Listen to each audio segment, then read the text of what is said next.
বিসমিল্লাহির রহমানির রহিম। কেমন আছেন ভাই? বেলা দিন পরে উসিনু ফের তোমার থে আমার দুলু ভাই একটা নতুন একটা পথ দেখাচ্ছে।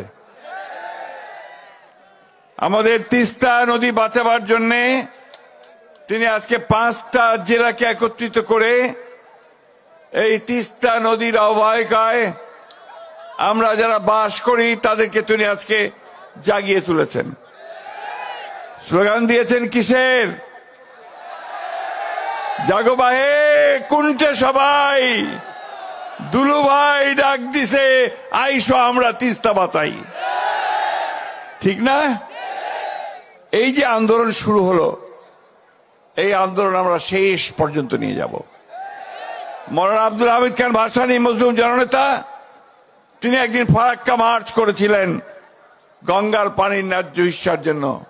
আর আজকে আমাদের দুলু ভাই সেই একইভাবে দাঁড়িয়ে গোটা তিস্তার 11টা পয়েন্টে হাজার হাজার মানুষকে জড়ো করে তিনি আজকে এই ডাক দিয়েছেন, জাগো বাহে তিস্তা বাঁচাই। বন্ধুগণ, এটা শুধু স্লোগান নয়, এটা আপনাদের এই তিস্তার পারের মানুষের যে বাঁচার যে তাগিদ, বাঁচার জন্য যে আহাজারি, তারই আওয়াজ আজকে বেরিয়ে আসছে। কিছুক্ষণ আগে আমার বক্কর ভাই, আমার আরেক ভাই এখানে যে বক্তব্য দিলেন, যে কথা শোনালেন, যে কি করুণ অবস্থা তাদের। আজকে একদিকে যখন তারা সব বাঁধ ছেড়ে দেয়, গেট খুলে দেয়, তখন সে পানির তোরে আমাদের ঘর বাড়ি গ্রাম ধানের ক্ষেত সব ভেসে যায়, তাই না? আবার যখন বন্ধ করে দেয় তখন আমার সমস্ত এলাকা খরায় শুকিয়ে খটখট হয়ে যায়। তিস্তা পারের মানুষের দুঃখ আর যায় না।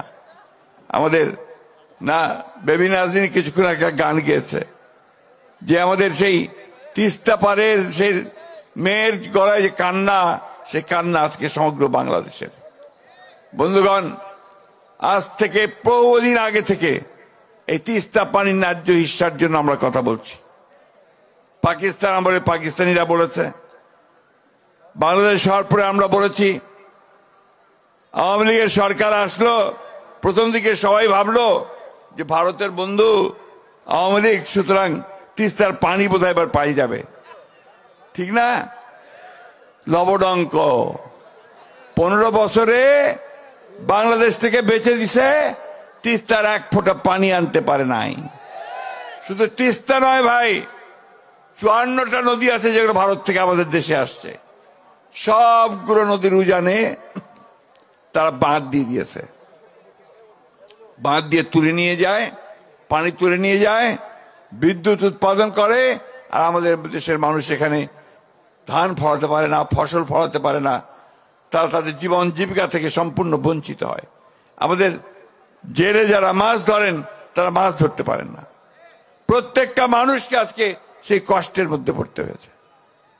ঠিক একই সময়ে, এই সময়ে দুলু ভাই যে ডাক দিয়েছেন, সেটা আমাদের অন্তরের সকলের ডাক, তাই না? আমরা লড়াই করেছি 15 বছর সেই ফ্যাসিবাদী হাসিনা সরকারের বিরুদ্ধে, তাই না? আমাদের ছেলেরা লড়াই করেছে 34 দিনের সকলের লড়াইয়ের মাধ্যমে সে পালিয়েছে। এখন কোথায়? ওই ভারতে, তাই না? একদিকে পানি দেয় না, অন্যদিকে আবার আমাদের যে শত্রু তাকে দিল্লিতে খুব রাজার হালে বসায় রাখছে। আর ওইখান থেকে আবার সে বিভিন্ন রকম হুকুম জারি করে আওয়ামী লীগারদেরকে। ঠিক না? আওয়ামী লীগ আছে নাকি? আরো পালাইছেন, আমার সাথে সাথে সব পালাইছে। তো বন্ধুগণ, আজকের এই সংগ্রাম আমাদের বাঁচা মারার সংগ্রাম, এই এলাকার মানুষের। এই সংগ্রামকে আমরা কখনো বন্ধ হতে দেব না। আজকে আমরা এই সরকারকে পরিষ্কার করে বলতে চাই, অন্তর্বর্তীকালীন সরকার, কথায় তো বলেন যে আপনারা নিরপেক্ষ, তো নিরপেক্ষ কিন্তু এই জায়গায় থাকলে চলবে না। এই জায়গায় আপনাকে মুখ খুলতে হবে, ভারতকে বলতে হবে যে আমার পানি ন্যায্য হিস্সা আমি চাই। আর আপনি যেহেতু অন্তর্বর্তীকালীন সরকার, খুব তাড়াতাড়ি নির্বাচনটা দিয়ে জনগণের সরকারের হাতে ক্ষমতা দেন। ভারতকে পরিষ্কার করে বলতে চাই, আগেও বলেছি এখনো বলছি, বাংলাদেশের মানুষের সঙ্গে যে বন্ধুত্ব করতে চান তাহলে আগে তিস্তার পানি দেন, সীমান্তে গুলি করে হত্যা বন্ধ করেন, আর আমাদের সঙ্গে বড় দাদা মতন যে আচরণ সেটা বন্ধ করেন। আমরা আমাদের পায়ের উপরে দাঁড়াতে চাই, আমরা আমাদের হিসাব বুঝে নিতে চাই, আমরা অবশ্যই ভারতকে একটা বন্ধু ভাবে দেখতে চাই, কিন্তু সেই বন্ধুত্ব হবে সম্মানের সঙ্গে, আমার যে পাওনা সে পাওনা বুঝে দেওয়ার সঙ্গে। তাই বন্ধুগণ, বক্তব্য দীর্ঘ করব না। আমি আমাদের আসাদুল আব্দুল সাহেবকে আমার অন্তঃস্থল থেকে ধন্যবাদ এবং কৃতজ্ঞতা জানাচ্ছি যে আজকে তিনি যে আন্দোলনের সূচনা করলেন, সেই আন্দোলন সারা বাংলাদেশকে শুধু নয় সারা বিশ্বকে নাড়িয়ে দিয়েছে। বন্ধুগণ, আজকে আপনাদের এখানে অনেক আন্তর্জাতিক নিউজ এজেন্সি থেকে খবর সংগ্রহ করার জন্য এসেছে। কেন? যে আজকে দুলু আন্দোলন শুরু করেছে, যে আন্দোলন হচ্ছে বাংলাদেশের মানুষের বেঁচে থাকার আন্দোলন। আমরা অবশ্যই দুলুকে আমাদের সকলের পক্ষ থেকে একটা অভিবাদন, একটা স্যালুট জানাই। আমি বক্তব্য বাড়াবো না, শুধু একটা কথা বলেই শেষ করতে চাই, লড়াই না করলে কিছু পাওয়া যায় না। সেই লড়াই করেই আমরা তিস্তার পানি আনবো, আমাদের অধিকারগুলো আদায় করে নেব। আজকে সেইভাবে আসুন আমরা সবাই এক হই। আগামীকাল এখানে আমাদের দলের ভারপ্রাপ্ত চেয়ারম্যান তারেক রহমান সাহেব আপনাদের সামনে বক্তব্য রাখবেন। এটা আমাদের জন্য অনেক আনন্দের কথা। আজকে জনাব তারেক রহমান সাহেব আমাদেরকে নেতৃত্ব দিচ্ছেন, এই ফ্যাসিস্ট হাসিনা সরকারের বিরুদ্ধে তিনি আমাদেরকে নেতৃত্ব দিয়েছেন এবং সেই কারণে আমরা জয়যুক্ত হতে সক্ষম হয়েছি। আজকে তিনি গোটা বাংলাদেশের মানুষকে ঐক্যবদ্ধ করছেন যে একটা গণতান্ত্রিক ব্যবস্থার জন্য।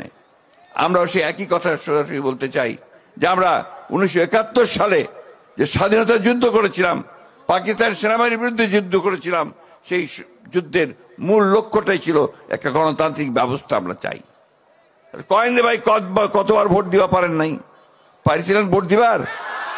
তো আমরা তো ওইটাই চাই, আমরা আমাদের ভোট দিয়ে আমাদের জনপ্রতিনিধি নির্বাচিত করতে চাই, যারা আমাদের কথা পার্লামেন্টে বলবে, সংসদে বলবে, সব জায়গায় বলবে, তাই না? সেই ভোটটা আমরা চাই। ওরা অনেক সময় বলে যে আমরা নাকি ভোট করতেছি। ভোট করার কারণ একটাই, যে ভোট না হলে আমার নেতা নির্বাচিত হবে কোত্থেকে, আমার কথাটা বলবে কে? আমার তো প্রতিনিধি চাই, তাই না? সেই জন্যই আমরা নির্বাচনের কথা বলতেছি। আর নির্বাচন দিলে দেশটাতে যে অশান্তি সৃষ্টি হয়েছে সে অশান্তি হবে না, শান্তি আসবে, একটা স্থিতিশীলতা আসবে। তাই বক্তব্য বাড়াবো না বন্ধুগণ।